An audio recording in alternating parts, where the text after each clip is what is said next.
আসসালামু আলাইকুম রহমতুল্লাহি ওবরাকাতু।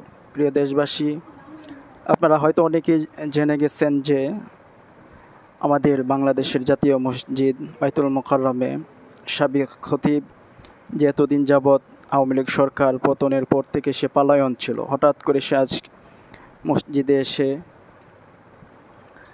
ভাঙচুর, মারপিট, হই হুল্লা, খতিবকে নামিয়ে দেওয়া, ওই যে মসজিদকে একটা রাজনৈতিক কেন্দ্র বানিয়ে নিয়েছে ওরা। ওটার জন্য আমি প্রশাসনকে বলবো ওদেরকে সিসি ক্যামেরা দেখে এবং ভিডিওগুলো দেখে সর্বোচ্চ বিচারের আওতায় যেন ওদেরকে আনা হয়।